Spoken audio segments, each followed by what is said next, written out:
الحمد لله رب العالمين والصلاة والسلام على سيد الأنبياء والمرسلين أما بعد فأعوذ بالله من الشيطان الرجيم بسم الله الرحمن الرحيم بلى من أوفى بعهده واتقى فإن الله يحب المتقين إن الذين يشترون بعهد الله وأيمانهم ثمنا قليلا أولئك لا خلاق لهم في الآخرة ولا يكلمهم الله ولا ينظر إليهم يوم القيامة ولا يزكيهم ولهم عذاب أليم صدق الله العظيم. آقابتی وقال آج ہمیں سورہ آل عمران کی آیت نمبر 76 اور 77 پڑھنے کی سعادت حاصل ہو رہی ہے. ان دو آیات میں اللہ جل شانہ نے وعدہ کے وفا کرنے کی تبلیغ فرمائی، اور جو لوگ وعدہ وفا نہیں کرتے، کسی کے ساتھ کوئی معاہدہ کیا ہو اس معاہدہ پہ پورے نہیں اترتے، تو اللہ جل شانہ نے اس کی مذمت بیان فرمائی. ارشاد فرمایا بلی من اوفی بعہدہ واتقی فإن اللہ یحب المتقین. کیوں نہیں؟ جس نے اپنے عہد کو پورا کیا اور اللہ سے ڈرا تو اللہ متقین کو محبوب رکھتا ہے. پچھلی آیت میں چونکہ یہودیوں کا ایک عمل بیان ہوا تھا کہ اگر ان کے پاس کوئی امانت رکھ دی جائے تو ان میں سے ایک گروہ تو امانت کو واپس لوٹا دیتا ہے، دوسرا گروہ واپس نہیں لوٹاتا. اور یہ سمجھتے تھے یہودی لوگ کہ ہمارے نزدیک یا ہمارے لیے دوسروں کا مال ناجائز طریقے سے حاصل کرنا جائز ہے. وہ سمجھتے تھے صرف بنی اسرائیل کے لوگوں کے ساتھ زیادتی کرنا جائز نہیں ہے، باقی کسی کا بھی مال ان کے پاس آ جائے تو ناجائز اس پہ قبضہ جما لینا یہ جائز سمجھتے تھے. کہ اگر کسی مسلمان نے ان کے پاس کوئی امانت رکھ دی تو یہ واپس نہیں لوٹاتے تھے، سمجھتے تھے کہ یہ ہمارے لیے جائز ہے. تو اللہ جل شانہ نے ان کے رد میں یہ آیت مقدسہ نازل فرمائی. ارشاد فرمایا بلا، کیوں نہیں، من اوفی بعہدہ، جس نے اپنے عہد کو پورا کیا، واتقی، اور اللہ سے ڈرا، فإن اللہ یحب المتقین، تو اللہ تعالیٰ متقین کو محبوب رکھتا ہے. یعنی مطلب یہ کہ جو عہد شکنی کرنے والے ہیں اللہ تعالیٰ نے ان کی یہاں پہ درپردہ مذمت فرما دی، ان کے لیے وعید بیان فرما دی. اور جو وعدہ وفا کرنے والے ہیں جن کے دلوں میں اللہ کا خوف موجود ہوتا ہے، اللہ تعالیٰ نے یہاں پر ان کی مدح فرما دی کہ جو بھی وعدہ کو پورا کرنے والے ہیں اللہ تعالیٰ ایسے لوگوں کو متقین کا درجہ عطا فرما دیتا ہے، اور جو متقین ہیں وہ اللہ کی بارگاہ میں بہت محبوب ہوتے ہیں. پھر اگلی آیت میں بیان فرمایا ان الذین یشترون بعہد اللہ وایمانہم ثمنا قلیلا، بے شک جو لوگ اللہ کے عہد اور اپنی قسموں کے عوض تھوڑی قیمت حاصل کرتے ہیں، تھوڑا مال حاصل کرتے ہیں، اولئک لا خلاق لهم فی الآخرہ، ان لوگوں کے لیے آخرت میں کوئی حصہ نہیں. وَلَا يُكَلِّمُهُمُ اللَّهُ، اللہ تعالیٰ ایسے لوگوں سے کلام بھی نہیں فرمائے گا. وَلَا يَنظُرُ إِلَيْهِمْ يَوْمَ الْقِيَامَةِ، اور قیامت والے دن رب تعالیٰ ایسے لوگوں کی طرف نظر رحمت بھی نہیں فرمائے گا. وَلَا يُزَكِّيهِمْ، اور اللہ تعالیٰ انہیں گناہوں سے پاک بھی نہیں فرمائے گا. وَلَهُمْ عَذَابٌ أَلِيمٌ، ان کے لیے دردناک قسم کا عذاب تیار کر رکھا ہے. تو آبادی وقال اس آیت کی تفسیر کرتے ہوئے مفسرین کرام نے بیان فرمایا سیدنا عبداللہ بن مسعود رضی اللہ تعالیٰ عنہ آپ ایک حدیث مبارکہ نقل کرتے ہیں کہ نبی کریم صلی اللہ علیہ وسلم نے ارشاد فرمایا کہ جو بندہ حاکم کے فیصلے پر یا کسی کا مال حاصل کرنے کے لیے جھوٹا حلف اٹھاتا ہے، جھوٹی قسم اٹھاتا ہے تاکہ اس جھوٹی قسم کے ذریعے کسی مسلمان کا مال اپنے قبضے میں لے لے، تو فرمایا جب بندہ وہ اللہ سے ملاقات کرے گا تو اللہ سے اس حالت میں ملاقات ہوگی کہ رب تعالیٰ اس بندے پہ غضب نہ ہو، رب تعالیٰ ایسے بندے پہ ناراض ہوگا جو جھوٹی قسم اٹھا کر کسی کا مال حاصل کر لیتا۔ تو ابابتی وقار جب حضور کا یہ فرمان سامنے آیا تو اللہ تعالیٰ نے اس کی تائید کے اندر یہ آیت بینہ نازل فرما دی کہ ان الذین یشترون بعہد اللہ وایمانہم ثمنا قلیلا، بے شک وہ لوگ جو اپنی قسموں کے بدلے میں اور اللہ تعالیٰ کے عہد کے بدلے میں جھوٹی قسم اٹھا کر تھوڑا مال حاصل کرتے ہیں، تو ان کے لیے آگے 5 وعیدیں اللہ تعالیٰ نے بیان فرما دی۔ وہ 5 وعیدیں اس طرح سے ہیں۔ پہلی یہ فرمائے کہ اولئک لا خلاق لہم، ان کے لیے آخرت میں کوئی حصہ نہیں، لا خلاق لہم فی الآخرہ، ان کے لیے آخرت میں کوئی حصہ نہیں ہے۔ دوسری وعید بیان فرمائی ولا یکلمہم اللہ، اللہ تعالیٰ ان سے کلام بھی نہیں فرمائے گا، ولا ینظر الیہم یوم القیامہ، تیسرے نمبر پہ فرمایا کہ اللہ تعالیٰ ان کی طرف نظر رحمت بھی نہیں فرمائے گا، اور چوتھے نمبر پر فرمایا ولا یزکیہم،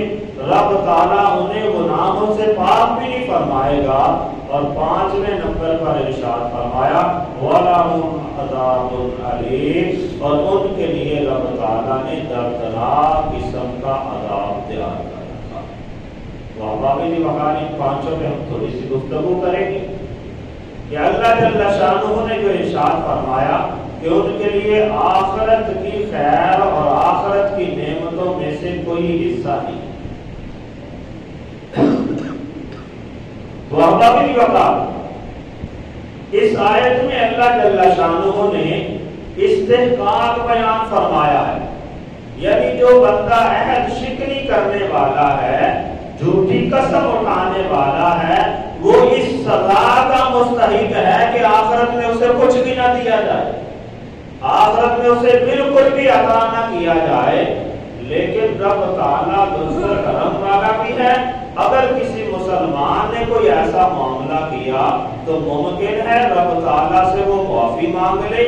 یا جس کے ساتھ زیادتی ہوئی ہے وہ اسے معاف فرما دے تو رب تعالیٰ اس سے درگزر کرے، ورنہ فرمایا کہ جو ناحق کسی کا مال حاصل کر لیتا ہے یا جھوٹی قسم اٹھا کر اپنا مال بیچ لیتا ہے،